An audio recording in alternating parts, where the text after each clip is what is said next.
Okay, so now welcome to the last stop on our discussions of mental disorders. We're going to talk about really a whole class of disorders, but then zero in on one that you see depicted all the time in well, almost every crime show you watch. So I think you'll find this interesting. Let's get at it. Week 7, Lecture 5, Personality Disorders. Usual disclaimer implied. All right, so I've told you things like schizophrenia, that there's actually, multiple different categories or kinds of schizophrenia, and that's true. It's especially true of personality disorders, and these various disorders are in fact, in some cases, quite different from one another, and yet they're generally seen as being similar in the sense of there's something about somebody's abnormalities, something about their personality that either impairs their social and occupational functioning or in some cases affects those around them.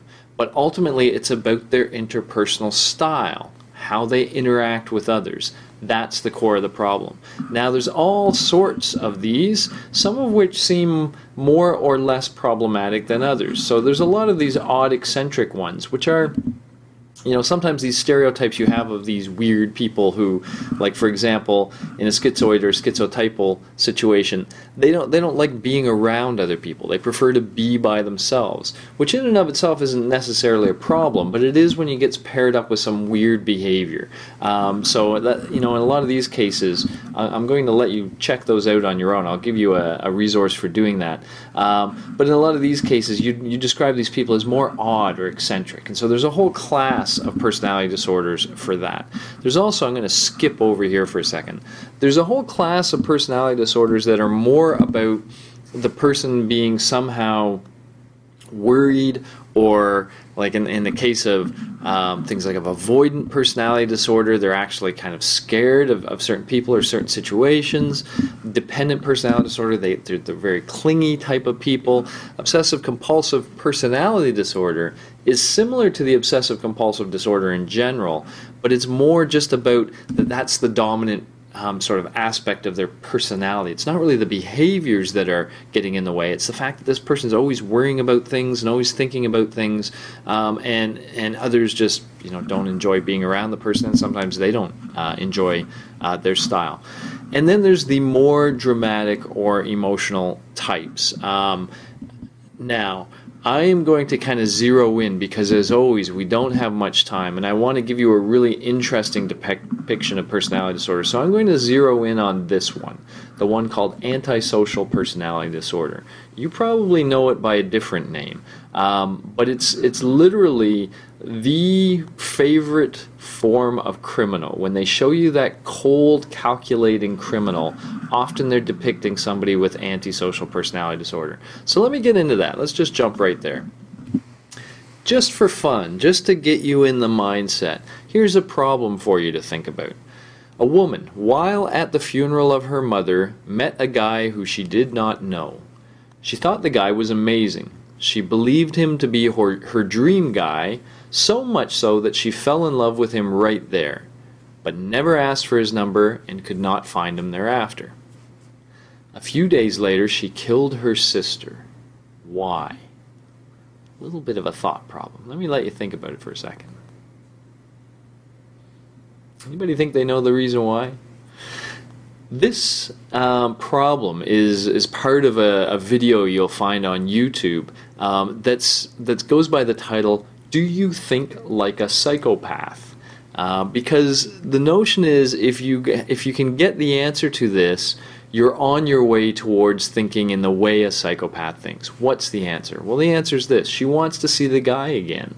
And all she knows is that the guy was somehow connected to her mother, enough so that when her mother died, he came to the funeral. So maybe he's also somehow connected to her sister, connected to her family in a way she doesn't know. So if she simply goes and kills her sister, for most of us that's not a simple act, but then she might get a chance to meet this guy again and follow up and get to know him better. Wow. Okay. The idea is that sort of mindset, if you can imagine someone thinking about that, what are you imagining? Well, you're imagining this calculating nature mixed with a complete divorcing of feelings for things horrific like killing her sister.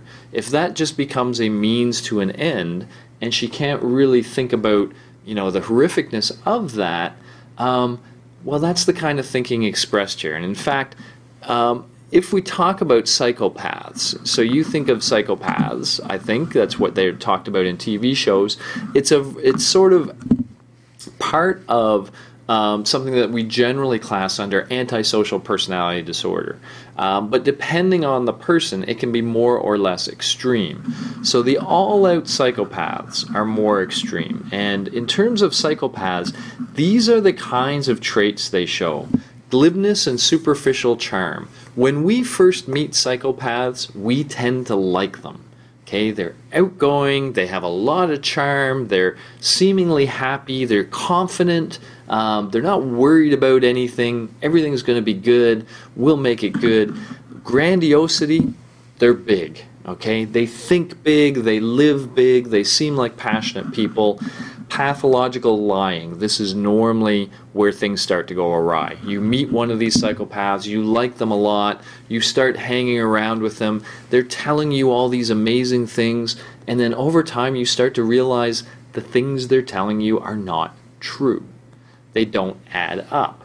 And in fact, typically if you challenge a psychopath about that, and if you really catch them in a lie, where most of us might go, I'm really sorry, I feel bad, a psychopath would typically go, oh yeah, I was just funning with you, man, I was just trying to see how far I could push you, but whatever, no big deal. So they'll blow off getting caught in lies. They don't seem to be too upset by it. They have this sort of cunning and manipulative way. They're always trying to make something happen. They don't seem to have this remorse or guilt. Shallow affect, they're not emotionally responsive, they're just always kind of on, as it were. This is the callousness and the lack of empathy. If they want something and getting that thing means harming others, they seem to be able to do that without ever putting themselves in that other person's position. So they're manipulative, and yet they're not caring. They don't share that feeling. They don't share empathy, and they never accept responsibility for bad things. Okay, so bad things happen, it's always somebody else's fault. It's always some external cause for bad things. So, these psychopaths obviously can be very problematic. Now, there's sort of a lower level of this that we think of as secondary psychopathy or antisocial behavior. Now, sometimes people will show combinations of these, but you think of these a little bit. This is a less extreme. Somebody who's impulsive, irresponsible, proneness to boredom. They need to be stimulated somehow. They don't ever seem to have any realistic goals. They may have some big goals, but nothing realistic. They seem to live off of others, parasitic lifestyle. Poor behavioral control. They do whatever they feel like at any time. That tends to cause behavioral problems, juvenile delinquency. They get conditional releases and then they screw it up again and they get right back in there. So if you kind of think of this, you can see why the combination of these things can make somebody pretty criminal or drawn to criminal elements. A few other things that tend to be common. So there's some that have more of this, and there's some that have more of this, but just about all of them have this too, which is a very impersonal sex life, having trouble with relationships in general. In fact, sometimes when they do have successful relationships, it's with other psychopaths, which is kind of scary. Many short-term marriages. Criminal versatility. It's a nice way of saying it. It means they'll do all sorts of criminal deeds.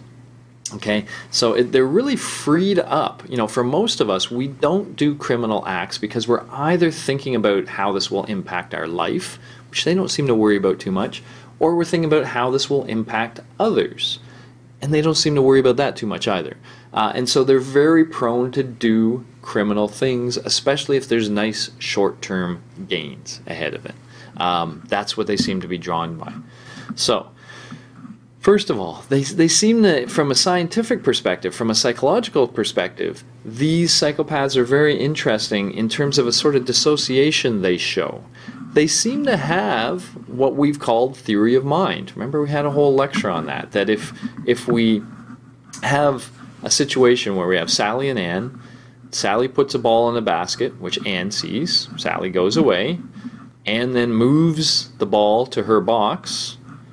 And then if we ask somebody who's just seen this play out, we said, where will Sally look for the ball? Well, the right answer is that Sally will look in her basket, because that's where she put it, and she wasn't there when Anne moved it. And again, at a certain point, children can figure this out. They can see the world through Sally's eyes. Psychopaths can surely do that. They're so manipulative, they can, surely see and figure out what other people know. In fact, sometimes when we talk about theory of mind, we talk about this recursive nature where, Jack is thinking about something, Jill might be thinking about what Jack's thinking about. You could look at somebody and you could kind of think about what you think they're thinking about. And in fact, Jack could think about what Jill thinks he's thinking about. This recursive nature. We have the ability to get inside the minds of others. And psychopaths have this ability. But for most of us, when we get inside their mind, we get inside their emotional state too. And so when we see it from their perspective, we feel it from their perspective. Psychopaths seem to be able to plan and manipulate in a way that says they certainly understand how others see the world, but they don't seem to care about the feelings they hurt. So they have theory of mind, but not empathy, which is very interesting because usually in psychology we see these two things as going hand in glove. So a psychopath can suggest that's not necessarily the case. All right. We're trying to understand what causes psychopathy. It's tricky, of course, because the psychopath themselves does not think there's anything wrong with them. They kind of almost feel like they're better than everybody else, smarter than everybody else, somehow more insulated, tougher, stronger. So they don't really see they have a problem, but clearly it causes problems for others. So when we've tried to figure out, well, what is it that's going on? There have been some interesting experiments, and I'm going to tell you about one. This experiment simply asked people to make decisions and figure stuff out. But they were punished for making wrong decisions. And the question was, how much would that punishment help them learn right? Okay? When the punishment was electric shock, that did not seem to help psychopaths learn. Okay? When they did something wrong and they got a shock, it didn't seem like they worried about doing it wrong again. They didn't try extra hard to avoid the shock. In fact, it really just didn't seem to help them at all. But if you gave them a stack of money and you took money away every time they were wrong, then it mattered. Then psychopaths learned. Losing money was much more salient to them than pain, than physical pain. And in fact, one of the notions is that psychopaths really have some sort of blocked sense of pain, that they themselves don't feel negative states. And perhaps that's why they can't understand how others are feeling them.